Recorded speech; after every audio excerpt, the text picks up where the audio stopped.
രാവിലെ തന്നെ കാർമേഘമൊക്കെ മൂടി മഴ ഇപ്പൊ പെയ്യും എന്ന് ഞാൻ പറഞ്ഞ് പേടിപ്പിച്ച് ഏറ്റവും അവസാനം ഞങ്ങൾ കാറ് തന്നെ എടുത്തു കേട്ടോ. കാർ എടുത്ത് കുറച്ച് ദൂരം കഴിഞ്ഞപ്പോഴത്തേക്കും ദാ കിടക്കുന്നു നല്ല വെയില്. ഒരു സർപ്രൈസ് ഡെലിവറിക്ക് പോകാനുള്ള ഒരുക്കത്തിലായിരുന്നു ഞങ്ങൾ കേട്ടോ. അപ്പൊ നമുക്ക് ആദ്യം ഷോപ്പിലേക്ക് പോകണമായിരുന്നു. ഷോപ്പിൽ ചെന്നിട്ട് കേക്കില് റൈറ്റിങ്സ് കുറച്ചുണ്ടായിരുന്നു കേട്ടോ. അപ്പൊ അത് ഞാൻ പെൻഡിങ് ഇട്ടേക്കുമായിരുന്നു. അപ്പൊ രാവിലെയാണ് അത് പോയി എഴുതിയത്. എഴുതുന്ന സമയത്ത് ഞാനൊരു ഇച്ചിരി സീരിയസ് ആട്ടോ.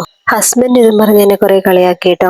കാരണം എഴുതുന്ന സമയത്ത് ഒന്ന് ചിരിച്ചുകൂടി എന്നും പറഞ്ഞ്. എഴുതുന്ന സമയത്ത് ഞാൻ അങ്ങനെ ചിരിക്കാറൊന്നുമില്ല കേട്ടോ. എന്നറിയത്തില്ല, ചിലപ്പോൾ തെറ്റിപ്പോവും. ചിലപ്പോൾ സംസാരിച്ചുകൊണ്ടിരിക്കുന്ന സമയത്ത് ചിലപ്പോൾ ഞാൻ പറയുന്നത് ചിലപ്പോൾ എഴുതിയെന്നിരിക്കും. അങ്ങനെ ഷോപ്പൊക്കെ ക്ലോസ് ചെയ്ത് ഞങ്ങൾ സർപ്രൈസ് ഡെലിവറിക്ക് പോവാട്ടോ. തെള്ളിത്തോടായിരുന്നു കൊടുക്കാനുണ്ടായിരുന്നത്. അപ്പൊ മുരിക്കാശ്ശേരിയിൽ നിന്ന് നമ്മൾ തെള്ളിത്തോടാട്ടോ കൊടുക്കുന്നത്. രാവിലെ ആയതുകൊണ്ടാണോ എന്നറിയത്തില്ല, പ്രകൃതിയൊക്കെ നല്ല അടിപൊളിയായിട്ട് നിൽക്കുമായിരുന്നു. നല്ല ഭംഗിയായിരുന്നു കേട്ടോ കാണാനൊക്കെ. ഈ ഒരു സർപ്രൈസ് കേക്ക് ഡെലിവറി ചെയ്യാനായിട്ട് ഓർഡർ തന്നത് രുചിലിയും സിജോയും കൂടിയായിരുന്നു. ഇവര് നമ്മുടെ വർഷങ്ങളായിട്ടുള്ള ഒരു റെഗുലർ കസ്റ്റമർ ആട്ടോ. ഇവര് സൗദിയിലാണ് വർക്ക് ചെയ്യുന്നതെങ്കിലും നാട്ടിൽ വരുന്ന സമയത്തെല്ലാം നമ്മുടെ കേക്ക് ട്രൈ ചെയ്യാറുണ്ട്. ഇപ്പൊ കണ്ട പള്ളിയാട്ടോ തെള്ളിത്തോട് ജ്ഞാനായ പള്ളി. നല്ല ഭംഗിയാണ് ആ പിയാത്തയൊക്കെ ചെയ്ത് വെച്ചേക്കുന്നത് കാണാൻ കേട്ടോ. ഇതൊരു ചെറിയൊരു മലയുടെ പൊക്കത്താണ് ഇവരുടെ വീട് കേട്ടോ. പക്ഷെ നല്ല ഭംഗിയാണ് കാണാനായിട്ട്. അവിടുന്ന് ആ മലയൊക്കെ ഇങ്ങനെ നിൽക്കുന്നത് കാണുമ്പോൾ നല്ല രസമാട്ടോ. ഒരു 3-4 വർഷം മുമ്പ് നമ്മൾ ഈ അമ്മച്ചിക്ക് ഇതുപോലെ തന്നെ സർപ്രൈസ് കൊടുക്കാൻ പോയിട്ടുണ്ട്. അന്ന് ഈ പറഞ്ഞ പോലെ ഇതൊന്നും അത്ര ട്രെൻഡൊന്നും അല്ലായിരുന്നു. ഇപ്പോഴാണല്ലോ ഇതെല്ലാം ട്രെൻഡായത്.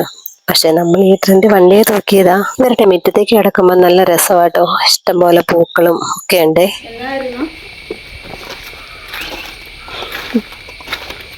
Happy birthday.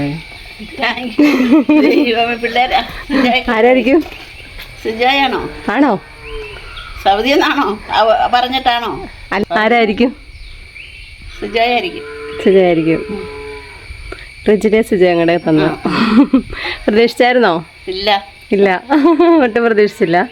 വേണ്ടെന്ന് പറയുള്ളായിരുന്നു, ഞാൻ പറഞ്ഞായിരുന്നു. എന്നെ പറയാ. താമസിക്കുന്നത് ഞങ്ങൾ മുരിക്കാശ്ശേരി.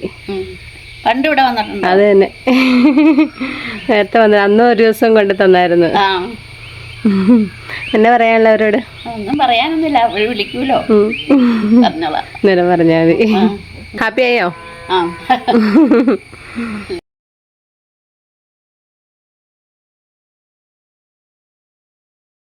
അവരുടെ മുറ്റത്ത് നിന്ന് കാണുന്ന ആട്ടോ ഇതെല്ലാം. അപ്പൊ നമ്മുടെ സർപ്രൈസ് എല്ലാം കൊടുത്ത് നമ്മൾ ഇറങ്ങി പോവാട്ടോ. നേരത്തെ വീടൊക്കെ അറിയാമായിരുന്നത് കൊണ്ട് കുഴപ്പമൊന്നുമില്ലായിരുന്നു. ഡെലിവറി ഒന്നും നമ്മൾ അങ്ങനെ ഒത്തിരി ലാഗൊന്നും ആയില്ല കേട്ടോ. ഇനി തിരിച്ച് വീട്ടിൽ ചെന്നിട്ട് വേണം ഞങ്ങൾക്ക് കാപ്പിയൊക്കെ കുടിച്ച് പിള്ളേരെയൊക്കെ സ്കൂളിൽ വിട്ടിട്ട് അടുത്ത അംഗം തുടങ്ങാൻ. അപ്പോൾ പുതിയൊരു സർപ്രൈസ് വീഡിയോ ആയിട്ട് നമുക്ക് പിന്നെ കാണാം കേട്ടോ.